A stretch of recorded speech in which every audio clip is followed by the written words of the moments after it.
Good morning মা। বাহ, টপটা তো খুব সুন্দর। বাবু এনে দিয়েছে? না মা, এটা ও এনে দেয়নি, এটা আমি লাস্ট টাইম যে বাড়িতে গেছিলাম তো মাই আমাকে কিনে দিয়েছে। তো দেখে তো খুব দামি মনে হচ্ছে। 1,000 টাকা তো হবেই। হ্যাঁ ওরকমই, অনেকটা আশেপাশে, 1800 টাকা দাম। তোমার বাড়ির লোকের কাছে এত টাকা আছে যে তোমাকে 1800 টাকার টপ কিনে দিতে পারে? না, আমার বলার মানে এটা না। আসলে তোমাকে তো বিয়েতে অনেক কিছু বাকি ছিল দেওয়ার, তো সেগুলো দিয়ে দিতে বলো। কথার দাম না রাখলে সেটা কি ভালো লাগে বলো? মনে হচ্ছে আমার কথাগুলো বৌমার খুব খারাপ লাগলো। ঠিক আছে, কোনো ব্যাপার না, আমার তাতে কিছু যায় আসে না। মা, আমি কি বলছি যে এবার তো ঠান্ডাও ভালো পড়ছে, জামা কাপড় কাচতে খুব অসুবিধাও হয়, তো একটা ওয়াশিং মেশিন নিয়ে নিলে কেমন হয়? হ্যাঁ হ্যাঁ, নিশ্চয়ই। বৌমা, বৌমা, হ্যাঁ মা বলুন। বৌমা, তোমার বাপের বাড়িতে ফোন করো, ফোন করে বাবাকে বলো সে যেন আমাদের বাড়িতে একটা অটোমেটিক ওয়াশিং মেশিন পাঠিয়ে দেন।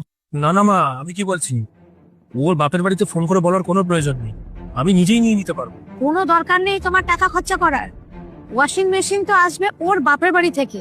1 বছর আগে দেওয়ার কথা ছিল ওর বাপের বাড়ি থেকে, কোথায় দিল?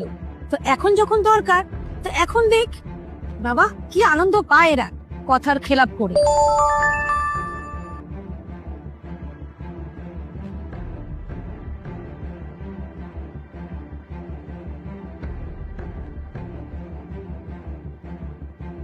এই যে লোভী মহিলা, আপনার জন্য একটা নিউজ আছে। আমার বাপের বাড়ি থেকে বাকি জিনিসগুলো কেনার জন্য টাকা পাঠিয়ে দিয়েছে।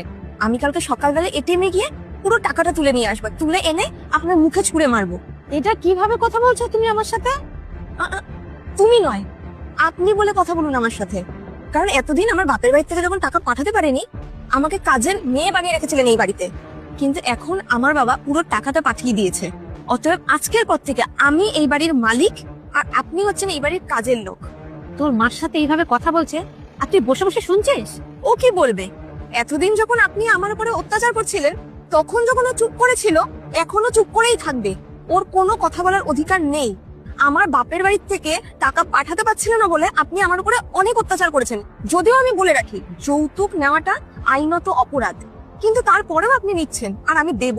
কারণ আমি আর আমার বাড়ির লোক কেউ ছোট লোক নই। আর আমার বাড়ির লোক এটাও চায় না যে কিছু টাকার জন্য আপনার মতন মানুষের কাছ থেকে আমরা কথা শুনি।